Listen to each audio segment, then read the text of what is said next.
Añoranzas de electricistas, de Víctor Manuel Sánchez. La historia de los electricistas nos permite encontrar una trayectoria política de su presente.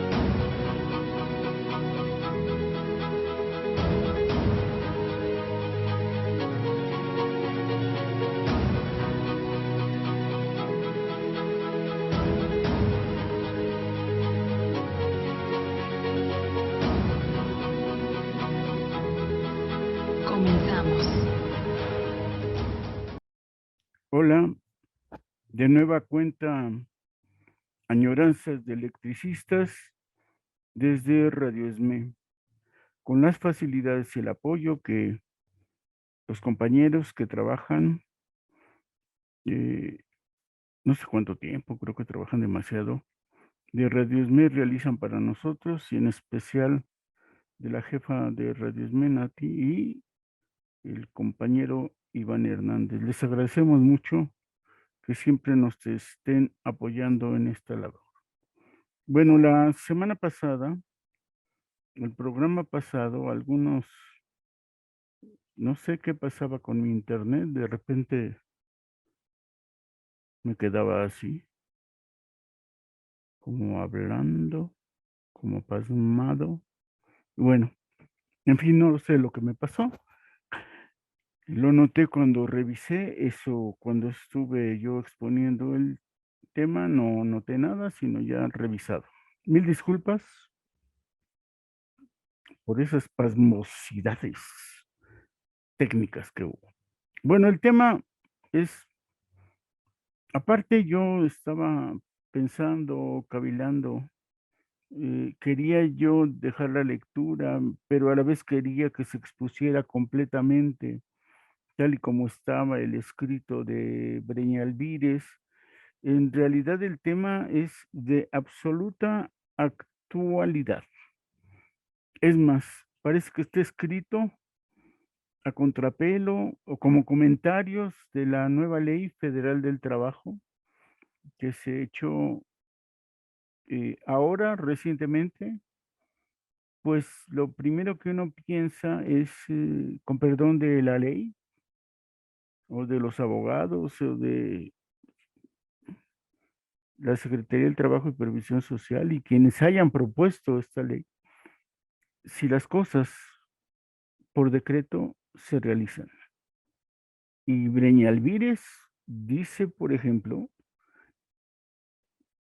los dos principales asuntos que trata como asuntos internos de la organización es el egoísmo y la ignorancia. Hoy, en la actualidad, podríamos decir efectivamente que esos dos objetivos son los que limitan, marcan o detienen el proceso. Si opinamos que la ley es buena, el proceso de esta Ley Federal del Trabajo, que supone que de inmediato, que otorga, que da todas las facilidades para que los trabajadores asuman sus decisiones. Entonces, votan por ratificar un contrato, claro, pero pasa como con la ley. Una cosa es tener el contrato, leerlo, y otra muy diferente, comprenderlo, aprenderlo y practicarlo, ponerlo en práctica. O en otras palabras, ¿qué mecanismos tiene el obrero de base para poner en práctica su contrato colectivo de trabajo? El viernes pasado hubo un foro muy, muy interesante.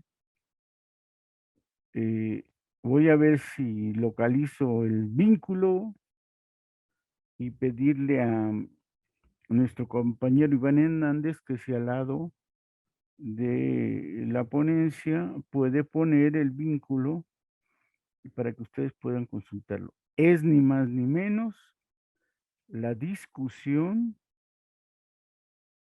de la reforma laboral, movimiento sindical y reforma laboral, desafíos para la transformación del mundo del trabajo. Hay ponentes buenos, muy buenos.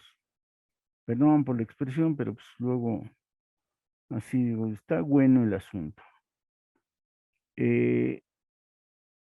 Por supuesto, yo no sé si podríamos hacer una añoranza comparando punto a punto algunas afirmaciones de algunos ponentes para rebatir, porque pues sí, hay una investigadora, Graciela Benzuzán, o el abogado alcalde Justiniani, que uno tiene que aclarar ciertas cosas, ¿no?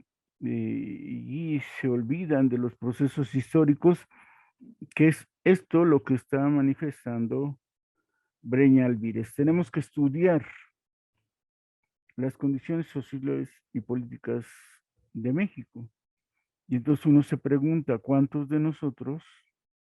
Uno pregunta a todos los trabajadores, a los representantes, delegados o departamentales, quienes están estudiando las condiciones sociales y políticas de México. Por supuesto, como en un círculo con compañeros, 4 o 5,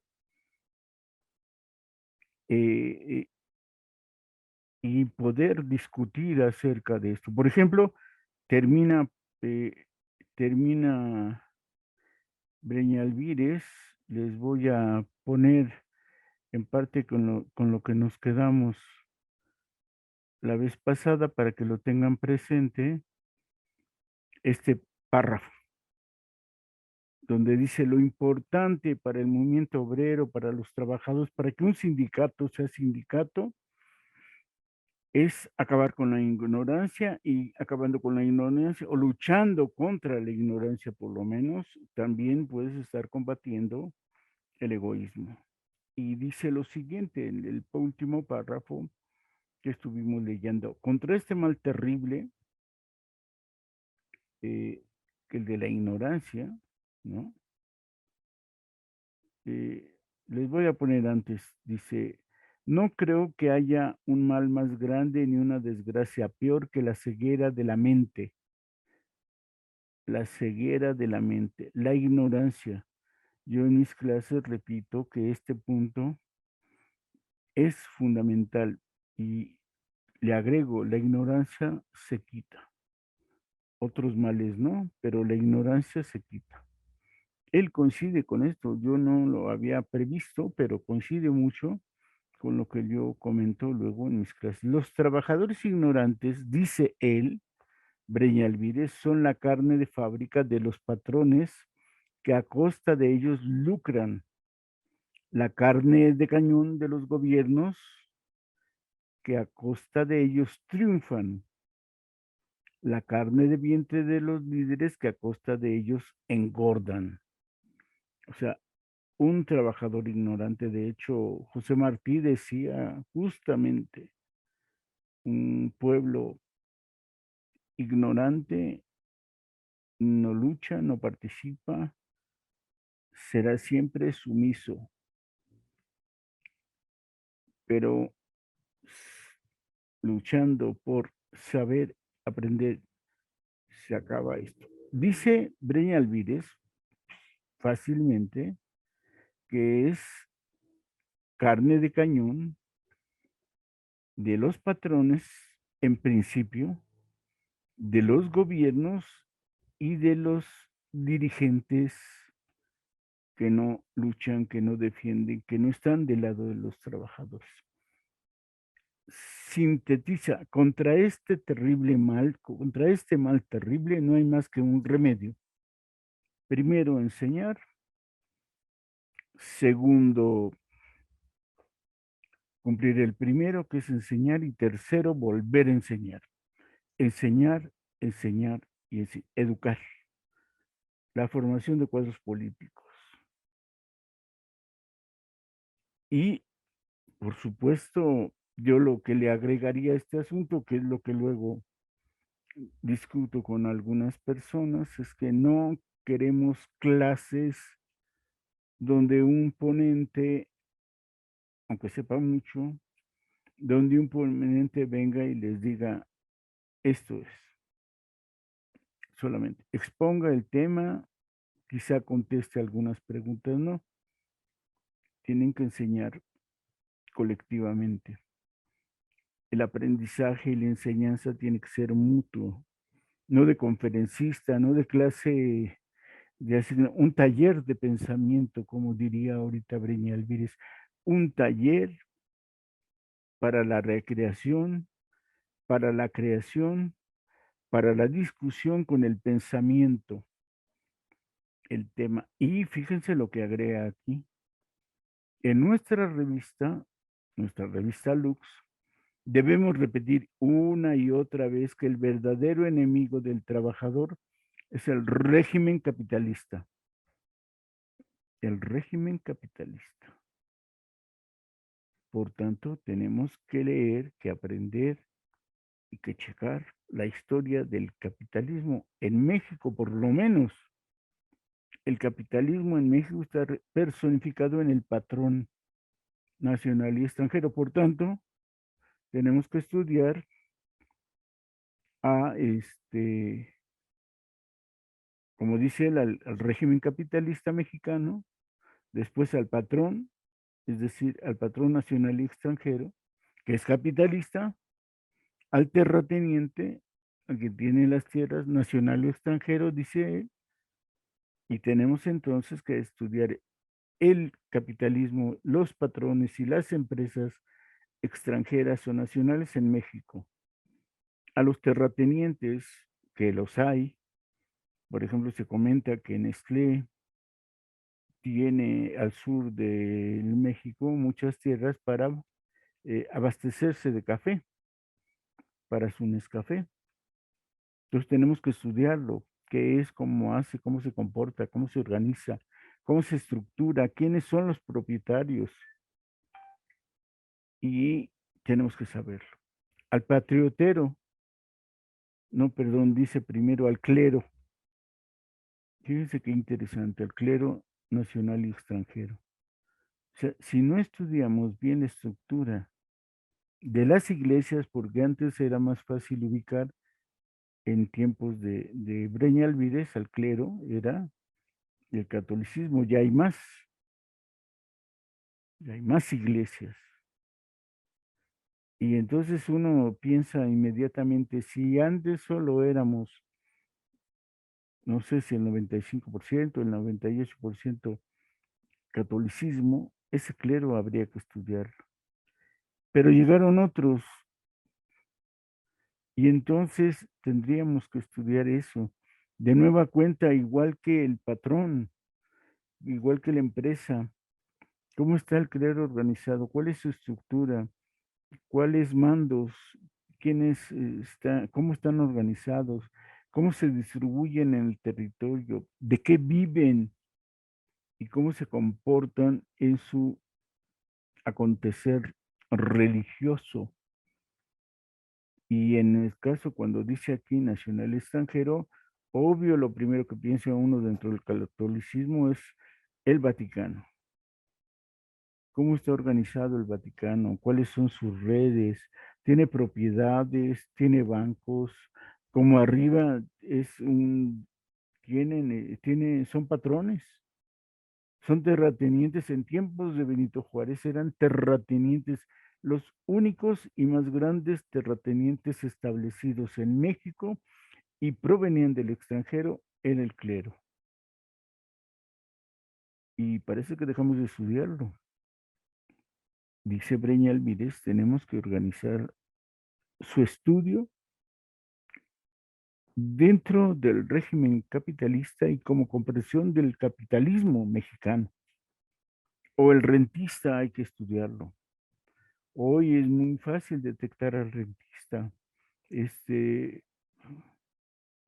Los bienes inmobiliarios, los edificios, los casatenientes, la renta que pagamos, las obras que compras una casa, un terreno, te rentan, te venden, se apropian en las ciudades, en las zonas urbanas, de los mejores terrenos para hacer construcciones bonitas, pero cuando uno ve precios, yo me quiero comprar una casa y resulta que debo de tener 3, 4, 5, 6 millones, o como Lores de Mola. Bueno, ¿quiénes son esos? Los propietarios de los bienes raíces y cómo se han venido apropiando de las tierras urbanas. El político profesional, también hemos visto a lo largo de la historia de México, o nuestra misma, ¿qué estudiamos de los políticos profesionales? ¿Quién es mi diputado local, me representa en la Cámara de Diputados de la Ciudad de México? ¿Quién es mi diputado federal? ¿Qué hace? ¿De dónde viene? ¿Qué experiencia tiene? Y mi distrito, ¿qué abarca? ¿Acaso vendrá mi diputado en tiempos que no son electorales? ¿Qué propone? ¿Y el senador de la República quién es? ¿O es senadora?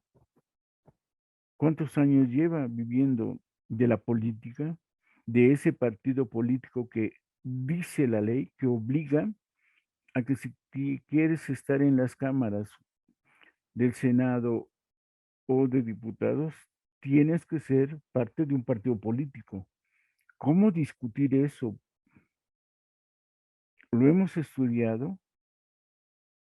Tenemos que reflexionar ciertamente sobre fíjense nada más de este párrafo que nos lee aquí Breña Alvírez. Simplemente hay que estudiar y resulta que efectivamente yo no sé quién es mi senador, ni mi diputado federal, ni mi diputado local. Soy un ignorante. Digamos, tengo un esquema general de los partidos políticos. Tengo un agrado o no, o tengo un desagrado y un odio respecto a esos partidos, pero en lo particular de los políticos profesionales, no sé. Tendríamos que hacer el patriotero, el nacionalista, el patriotero y el gran comerciante. Recuerdo inmediatamente, me trae a la memoria que uno de los mayores nacionalistas, patriotas que buscan el beneficio de la patria, se llama Carlos Slim, es el gran comerciante mexicano. Dicen, bueno, parece que es cierto, no es que digan, es el mejor capitalista, el más grande capitalista mexicano.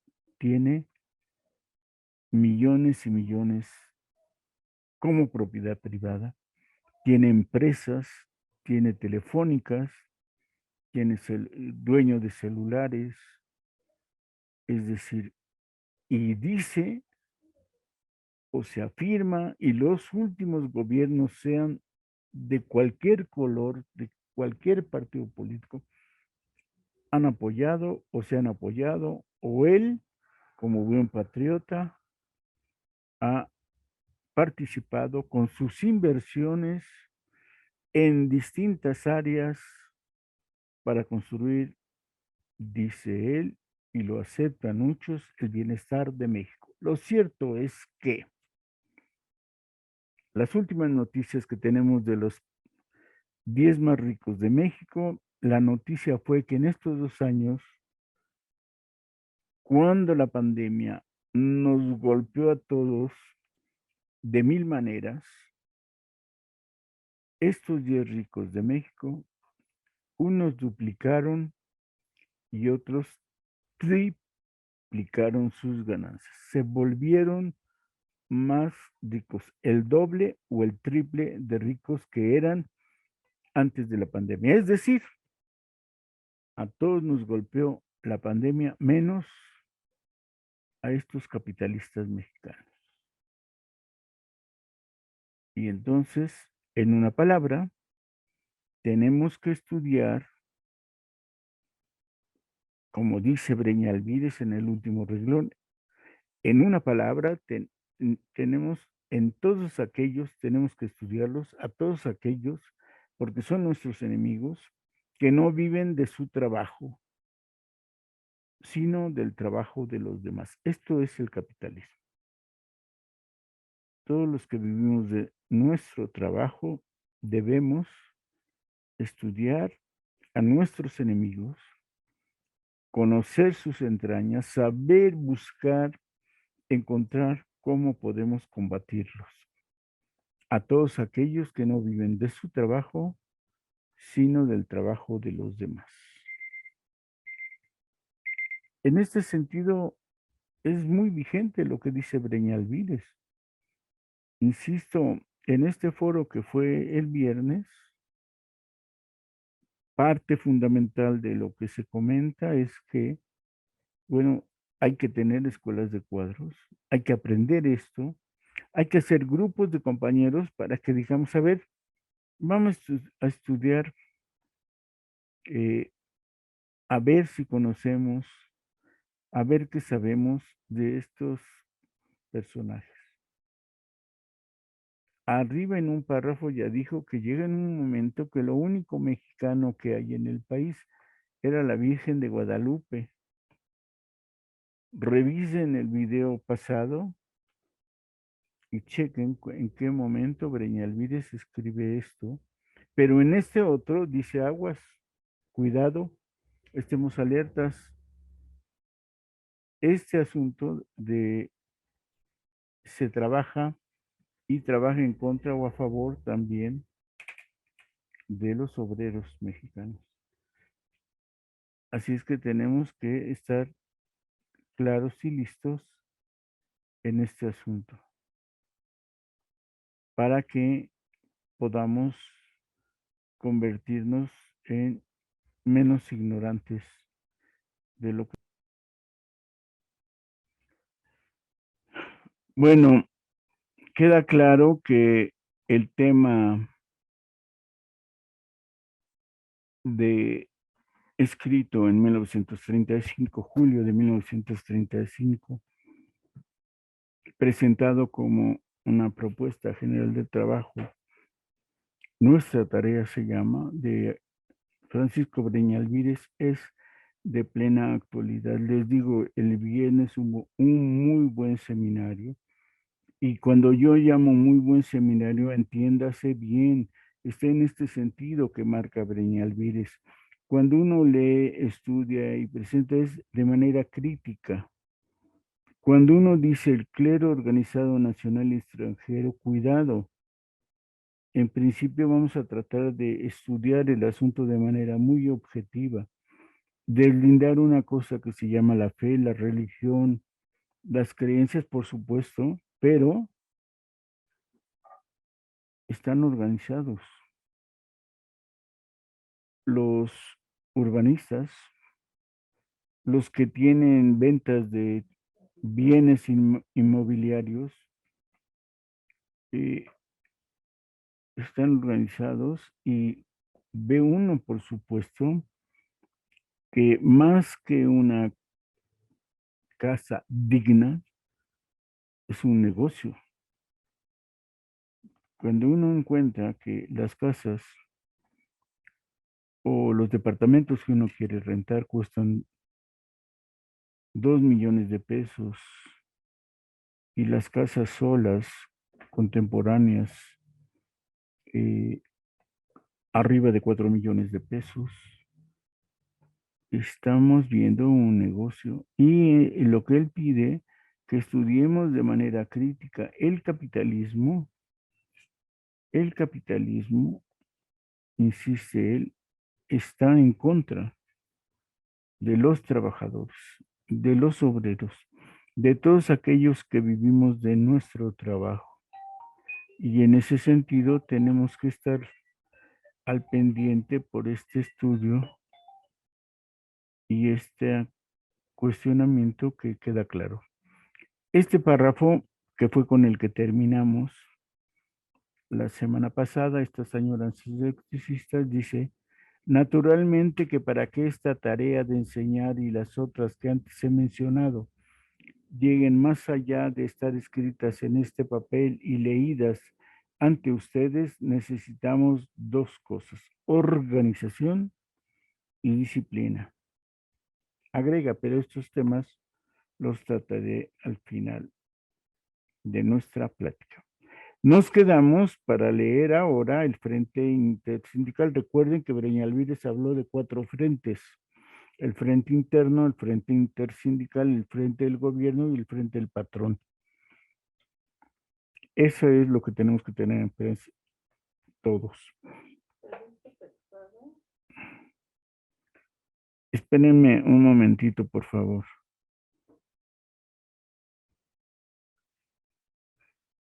Bueno, decimos que nos quedamos en ese tema y el Frente Intersindical.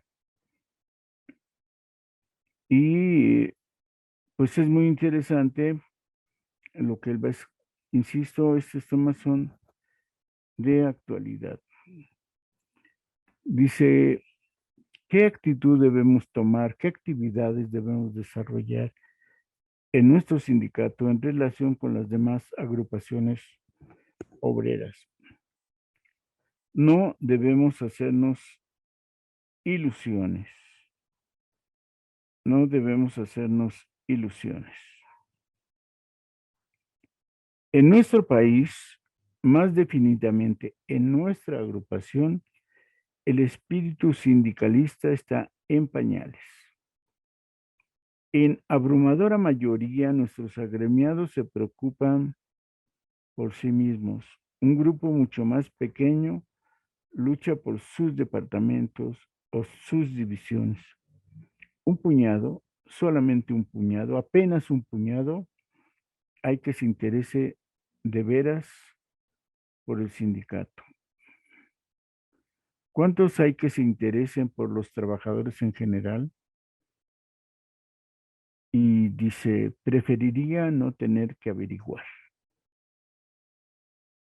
Sin conocer más que superficialmente a algunas otras agrupaciones obreras, me atrevería a asegurar que la nuestra es una de las más egoístas y de las más alejadas de las actividades intersindicales.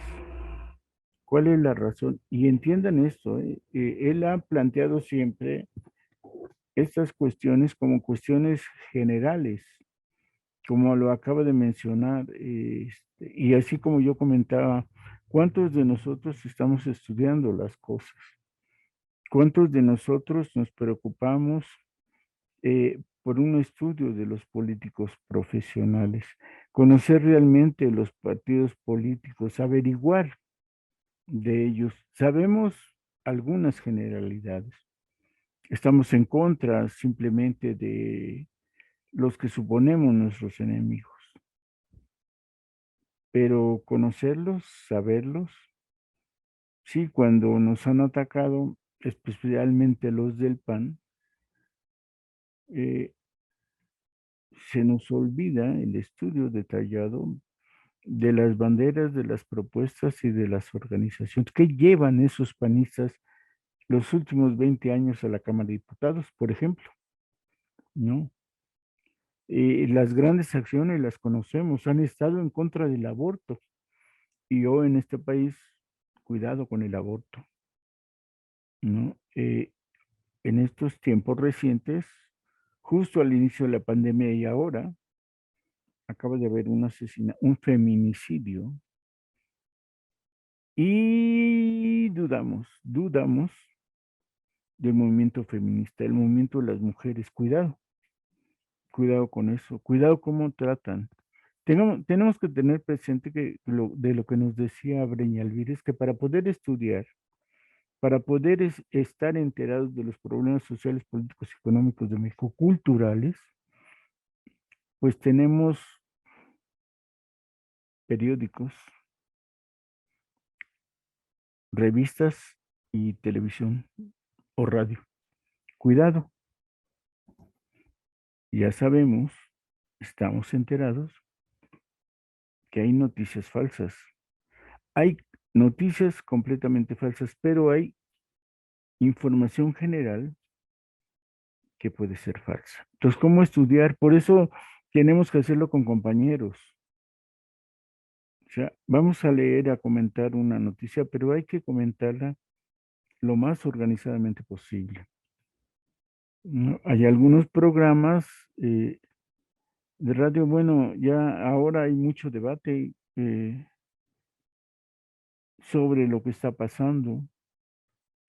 eh, Cualquier noticia es muy discutida. Las redes, yo no soy muy seguidor de las redes sociales, busco algunas informaciones, pero en general hay luego en YouTube o en Google noticias, títulos muy llamativos y el contenido ya no es tan llamativo o no es necesariamente lo que se dijo, ¿no? Está de moda el debate con los periodistas y, por ejemplo, a mí me queda una duda que deberíamos de investigar con claridad, que la crítica contra todos los periodistas de Televisa o de TV Azteca me queda claro, ¿no? Es raro, por ejemplo, deberíamos de estudiar por qué de las noticias de la noche de TV Azteca ha durado tanto,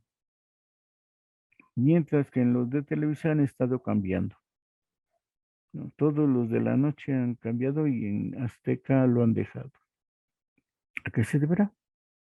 Pregunta uno, ¿no? Y sería interesante comentar qué información tenemos al respecto. Alguna vez, eh, cuando se hizo la electrificación de Chalco y Chimalhuacán y se hizo la inauguración por el presidente, se hizo, bueno, yo andaba por allá ese día, no me acuerdo con quiénes y en qué cuadrilla andábamos, muy probablemente en ese momento con la gente de la revista Lux, hoy hubiera dicho con los de Radio Esme, y andamos tratando de colocarnos dónde iba a ser el asunto, la inauguración, en qué lugar ponernos para ver bien, y justo el de la realidad está en los hechos, andaba por ahí. Cuando comentamos acerca de él, alguien dijo: su papá trabaja en Compañía de la Luz, o no sé si ya habían dicho que estaba jubilado, ¿no? Entonces, pieza fundamental de las mentiras, las medio verdades, y su lema de la verdad está en los hechos es magnífico. Le puedes creer. Pero mucho antes se decía, lo dijo Jacobo Zabludovsky era la verdad en México. Sin embargo, por eso tenemos que leer y comentar noticias con compañeros. La prensa, la televisión y la radio de tiempos del PRI absoluto estaba controlada. No controlada, es una alianza. Cuando dicen prensa vendida, oiga, es Televisa, es un dueño millonario que va a defender a todos los dueños millonarios, como diría Breña Alvides, a todo el sistema y régimen capitalista. No necesita. Bueno, probablemente sí lo compraban además de eso, pero Televisa, TV Azteca, ciertos dueños de periódicos, porque son propietarios de sus periódicos, y entonces la verdad no está en los hechos. Bueno, lo que queremos comentar, y queda claro en este deseo de Breñal Vírez, es necesitamos, dice, organización y disciplina, ¿no? Entonces, cuando dice que este sindicato, el Sindicato Mexicano de Electricistas, en 1935 es uno de los más egoístas, tenemos que revisar que era, ya supimos que son pocos trabajadores. Es un sindicato y una empresa muy importante porque son los que distribuyen la electricidad, la luz, y para el momento, ya en 1935, y peor aún en esta época, la electricidad es un factor estratégico, fundamental y básico para todas las familias y para todos los negocios, bueno, diría para el régimen capitalista y el gobierno. Bueno, dice él que el egoísmo está en este asunto. Escribe, muy simple, porque esta agrupación es la más egoísta, una de las más egoístas de México.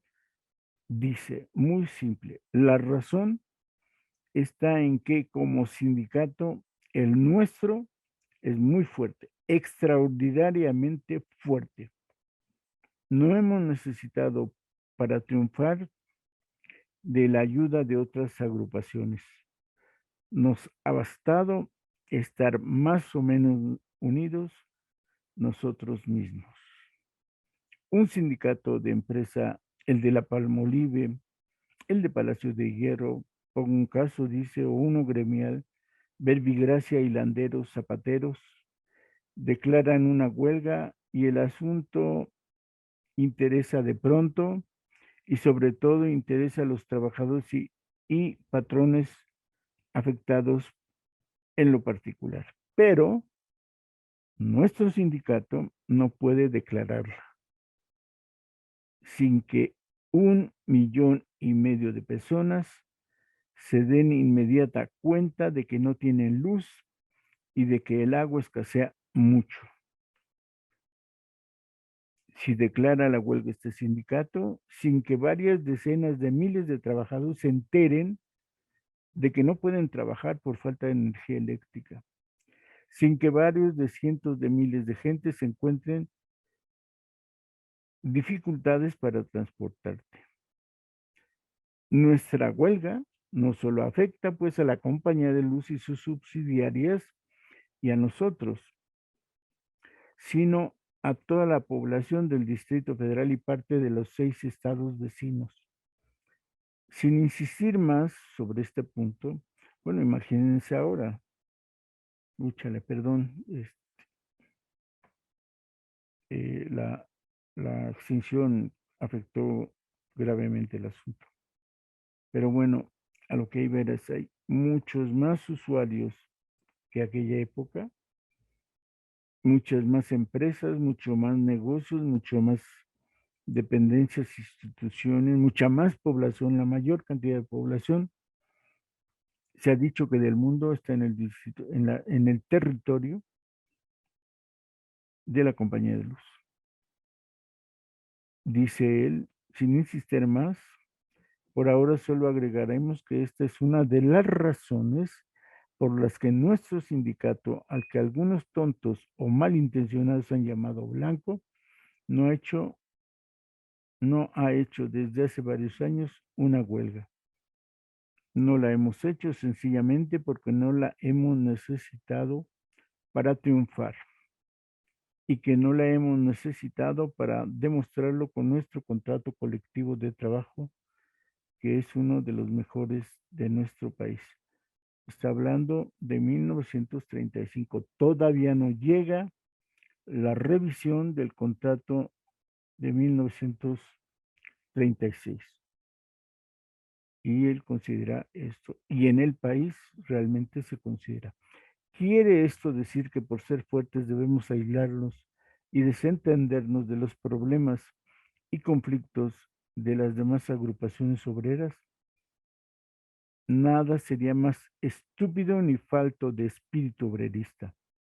Debemos, por el contrario, prestarles nuestra ayuda solidaria, sosteniendo correspondencia, enviando comisiones, elevando protestas, publicando propaganda, formando parte de manifestaciones o otorgando ayuda económica directa, si es necesario, según las circunstancias.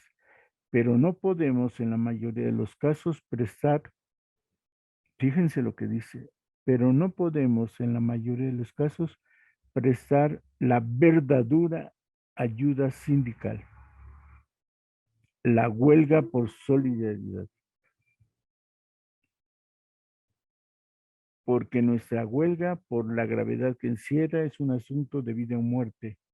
No podemos, aunque bien lo quisiéramos, ir a la huelga porque una empresa cualquiera esté violando un contrato colectivo o porque un grupo particular de trabajadores esté siendo oprimido y explotado por el patrón. Solo podemos, debemos ir e iremos a la huelga, aparte la defensa aparte de la defensa de nuestro contrato colectivo de trabajo por cuestiones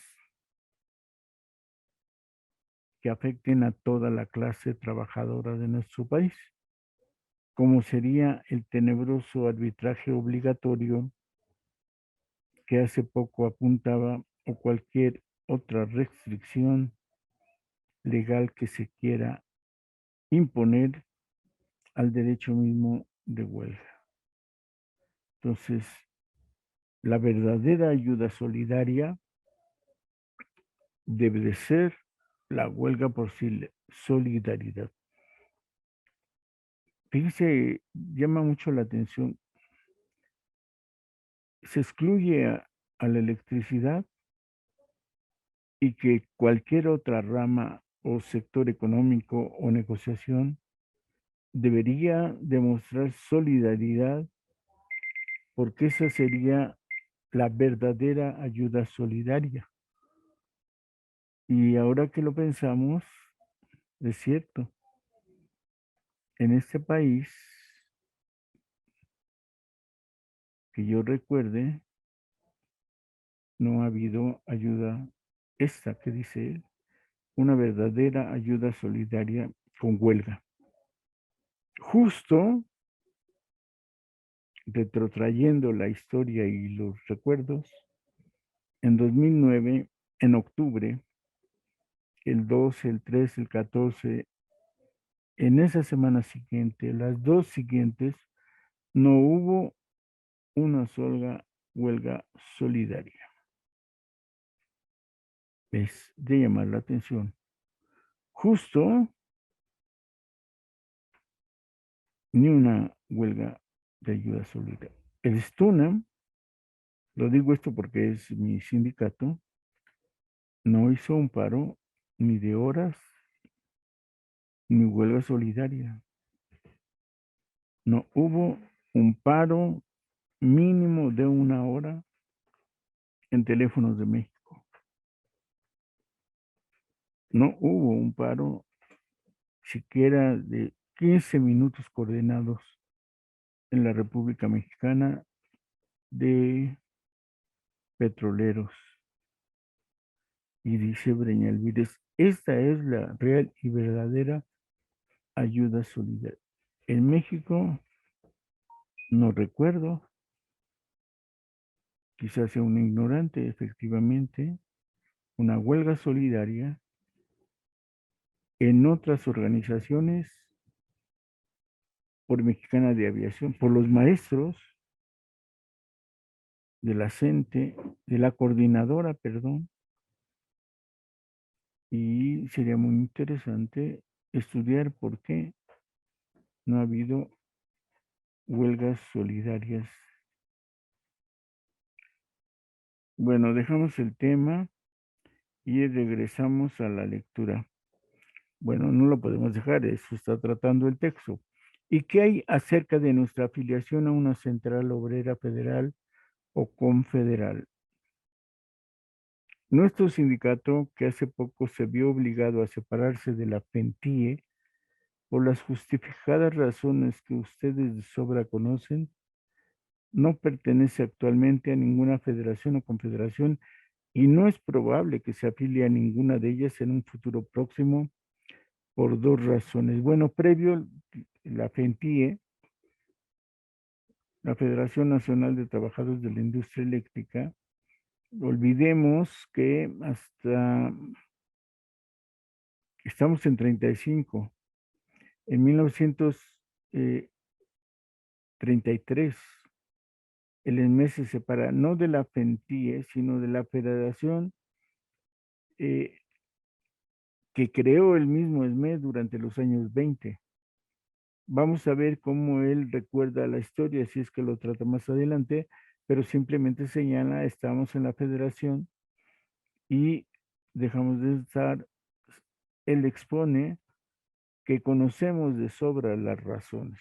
Pero bueno, dice, dadas las condiciones nacionales, no vamos a estar cerca ni en federación ni en confederaciones. Es 1935. El tema de hoy que estamos tratando es el Comité Nacional de Defensa Proletaria. Un año antes, fíjense qué curioso es el asunto. En 1935, dentro de las tareas que se propone Breña Alvírez, dice, es probable que no nos afiliemos a nada. En primer lugar, hay que someterse a los estatutos de la central respectiva y disciplinarse a sus disposiciones, entre las cuales casi siempre se incluyen las de dar apoyo con huelga solidaria o al menos de corta duración, compromisos que no podríamos cumplir por las razones apuntadas. No es que no queramos perder parcialmente nuestra autonomía, porque sabemos bien que toda unión, que todo pacto, que todo compromiso implica necesariamente una restricción más o menos grande de la autonomía.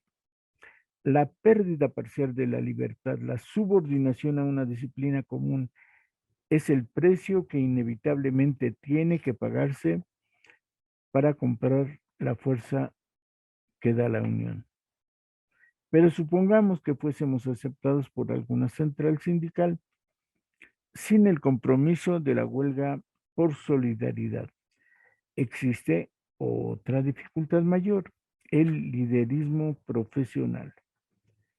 Estamos cansados de ver y no queremos ya soportar a los apóstoles sindicalistas que engordan a costillas de sus discípulos y a los pastores obreristas que trasquilan al rape a sus ovejas. No tenemos el menor interés en ayudar a esos individuos o a aumentar un poco la carga de sus bolsillos o la circunferencia de su abdomen. El liderismo obrero profesional, más claro, los líderes que viven y medran de ser líderes obreros son la lepra que roe a las organizaciones de trabajadores y destruye todo intento de unificación. Es sumamente fácil conocerlos. Basta con averiguar cómo vivían antes de ser líderes y cómo viven ahora. Cuanto más grande el mejoramiento, tanto mayor la explotación. Incidentalmente agregaré que esta prueba es infalible para toda clase de líderes, llámense líderes obreros, llámense políticos. Seguramente Breña Alvírez está pensando en Lacrom, está pensando en Luis N. Morones, que sí me gustaría saber, por cierto, si él sabe la historia ya para 1935 de Luis N. Morones, porque he descubierto en otros momentos de comités o secretarios o eh, algunos militantes de calidad de, digamos, promotores, precursores, gente conocida, que cuando revisa uno cómo hablan de la historia del ESME en los años 20 o en estos años, ya se les ha olvidado. Voy a ver si más adelante en el texto habla de Morones, pero seguramente está hablando de él. Y lo curioso que debería resaltar es que dijera, Morones, este es uno de los líderes más corruptos, contradictoriamente se formó en las filas y en los muros de este sindicato. Vamos a ver si lo dice. Resumiendo, continúa el texto de Breña Alvírez. En el frente intersindical debemos procurar estrechar nuestras relaciones y lazos de solidaridad con todas las demás agrupaciones de trabajadores, sin distinción de banderías obreristas, pero sin adquirir compromisos que no podamos cumplir. Debemos mantenernos a la expectativa antes de afiliarnos a alguna central sindical, hasta tanto no estemos bien seguros de no ser manejados por el provecho personal de sus líderes, cuyo profesionalismo debemos denunciar y combatir. Debemos, por otra parte, estar preparados y bien dispuestos a firmar y cumplir pactos de unión, no de subordinación, con agrupaciones sólidas y serias, y debemos apoyar con todo entusiasmo y empeño cualquier intento honrado que se haga para la unificación real y efectiva de la clase trabajadora de nuestro país. ¿Nos queda claro? Hay que ser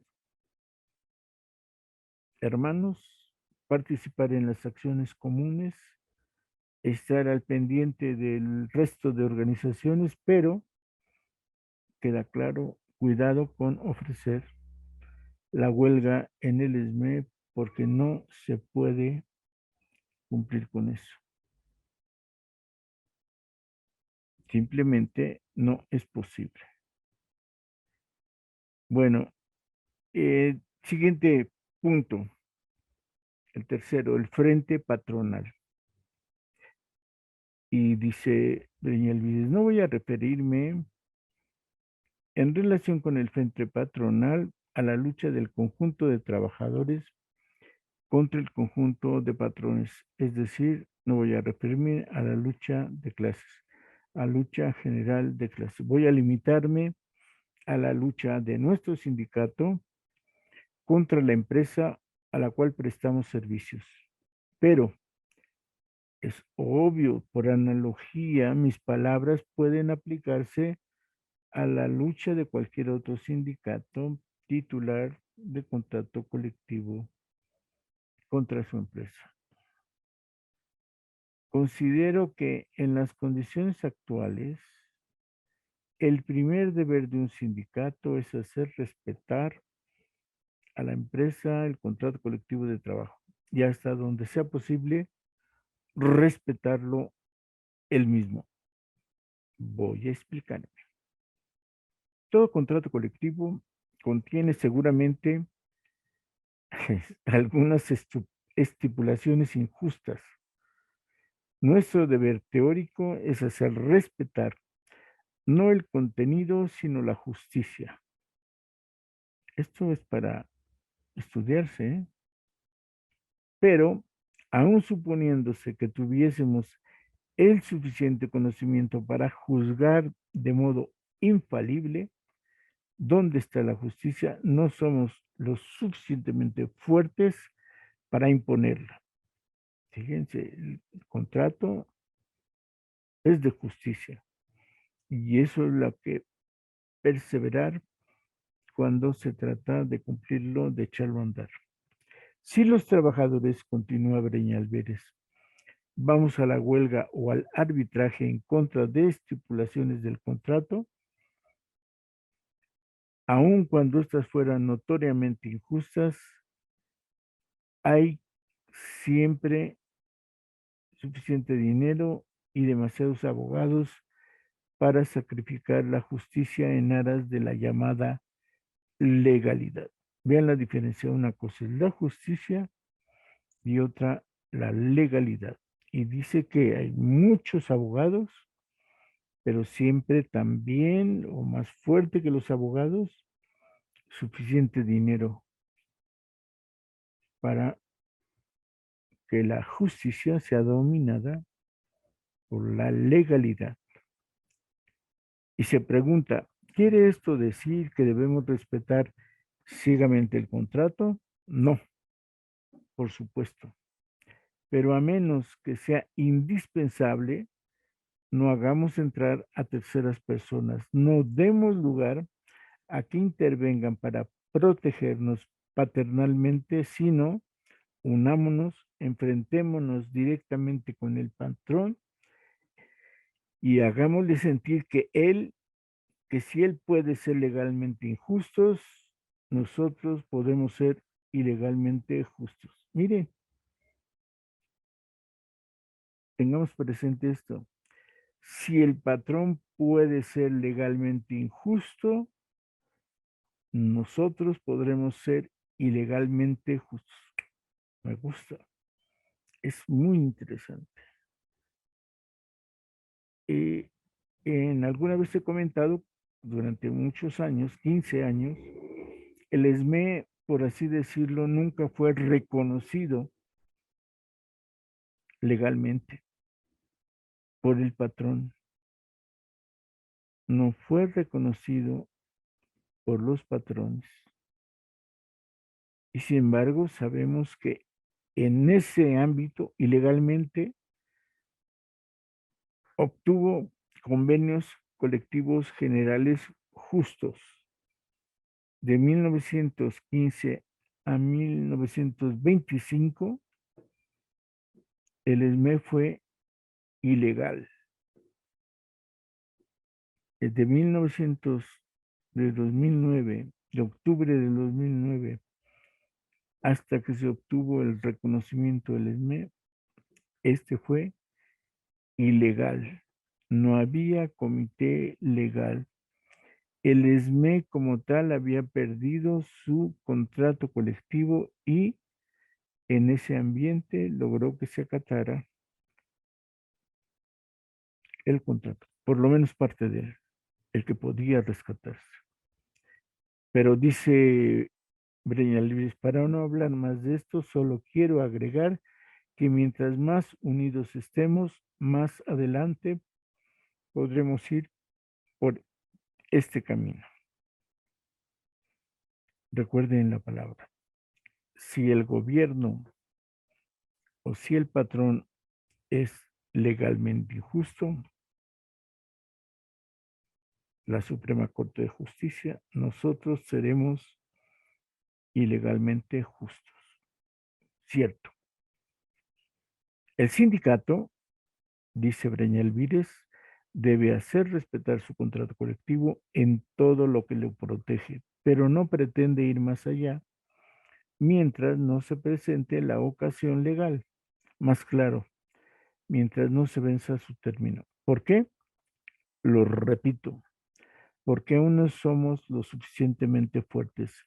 No sé lo que pase en otras organizaciones, no sé lo que pase, pero en la nuestra, la tendencia general de los trabajadores es pedir más de los derechos que les dé el contrato, es pedir algo que a lo menos desde el punto de vista legal aparece como un favor, el cual en nuestro caso no es raro que el patrón lo conceda individualmente, pero al quedar el árbitro del patrón, al arbitrio, perdón, pero al quedar al arbitrio del patrón el otorgarlos o el negarlos, se crea la desigualdad, el favoritismo, la envidia y la división entre los trabajadores. Los sindicalistas de veras no bajan la vista para solicitar mercedes, soportan, esperan la ocasión y exigen sus derechos frente a frente.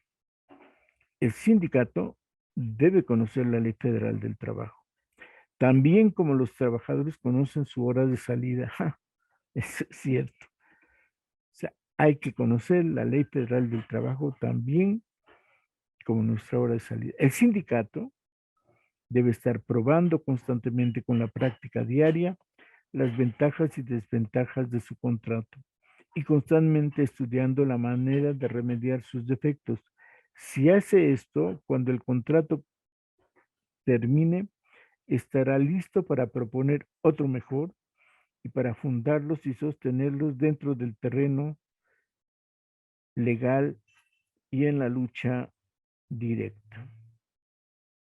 Cuando se refiere al sindicato, esto es claro porque nos lo ha venido diciendo en el transcurso de estas páginas, de estos párrafos, debe estar probando, cuando dice el sindicato debe estar probando constantemente las ventajas y desventajas del contrato. Se refiere a nosotros,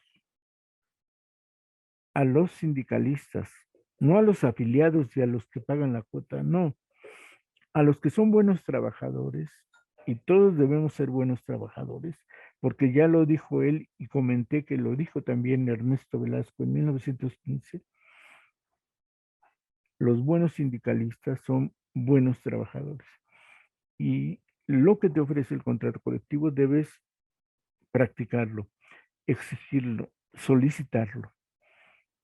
Si no funciona, es decir, los que tenemos que vigilar, cuando se refiere hay que vigilar y probar el contrato, el sindicato somos nosotros, un grupo de trabajadores en un departamento, otro grupo de trabajadores en otro departamento, en la división de Necaxa, en el Oro, todos como trabajadores somos el sindicato y todos como trabajadores debemos estar probando el contrato. O sea, leer, por ejemplo, qué dice de comisiones mixtas, de seguridad, y entonces sobre seguridad checar una condición de limpieza, una condición de que te pueden caer cables, te puedes resbalar, y entonces tienes tú que ver dónde y cómo puedes aplicar una condición, y debes de hacerlo. Y en ese sentido, los sindicatos somos nosotros. Lo he comentado recientemente que en la UNAM dejamos de luchar por cosas fundamentales. Este aparato que tengo, esta forma de comunicarme con ustedes, la puse yo. Es parte de mi salario. He tenido que cambiar 2 veces de computadora para hacer mi trabajo, y mi trabajo es obligación. Que yo tenga los medios y condiciones de trabajo es condición de mi patrón, de la UNAM. Y la UNAM no me ha resarcido, no me ha apoyado en esto. ¿Qué dice mi contrato colectivo? Dice que yo debo de tener condiciones físicas, de infraestructura, de ambiente, para desempeñar muy bien mi trabajo. Y entonces, ¿por qué no funciona? Yo lo exigí, yo pedí que me dieran, yo pido que o sea, si mi primera computadora falló, fui y les dije que me la arreglaran, que me la pusieran al 100, no lo hice. Entonces el sindicato no es que yo le pida, perdón por lo que voy a decir, pero bueno, porque, perdón por lo de, falleció el secretario general del Estuna. En el Estuma, por cierto, habemos académicos y administrativos. Los académicos somos muy pocos ahora dentro de sus filas, pero correspondería a que yo no voy a estar esperando que venga el secretario general, el secretario de Asuntos Académicos a resolver mi problema, sino yo con varios profesores, porque seguramente es común lo que me pasó a mí, y que a la autoridad, la directora o el jefe de área o la coordinación de sociología, yo le exigiera que se aplique el contrato colectivo, que no puedo dar clases si no me dan una computadora. Mínimo, mínimo, es que sea propiedad de la UNAM y que yo pueda trabajar con ella. Entonces,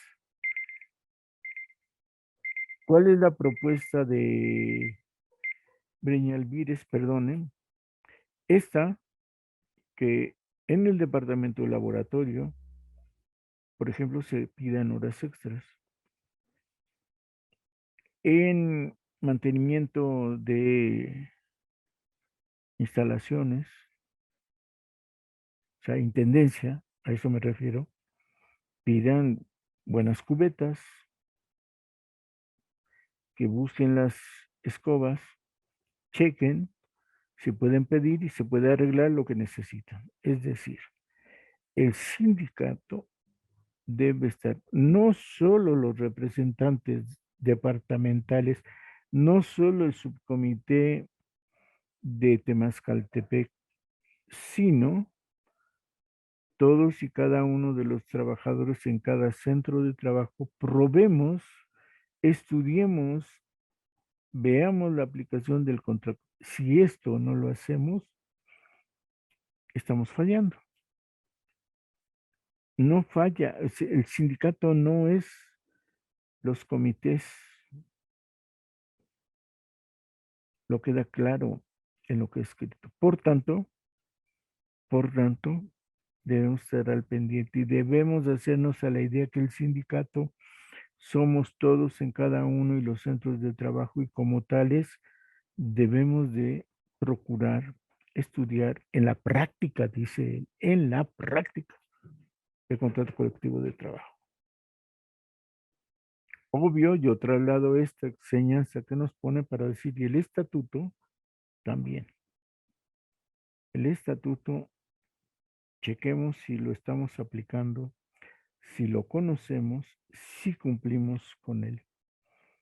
El estatuto dice que debemos ser socialistas. Breñalvídez comenta que debemos estudiar el capitalismo cuando hemos procurado nuestra formación socialista.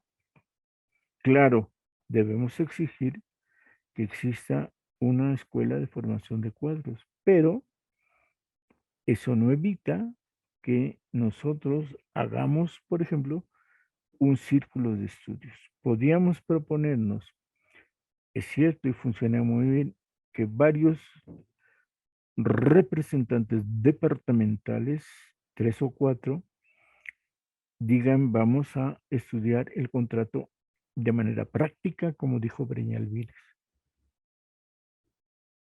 Perfecto. Pero también eso no obsta para que un grupo de trabajadores en un centro de trabajo diga vamos a estudiar el contrato colectivo, como dice Breñalvídez, en la práctica de su aplicación. Bien, se me acabó el tiempo. Gracias por todo. Nos vemos dentro de 8 días en otra añoranza de electricistas. No sé cuándo vamos a terminar este tema, pero nos vemos. Hasta pronto o mínimo hasta el próximo lunes.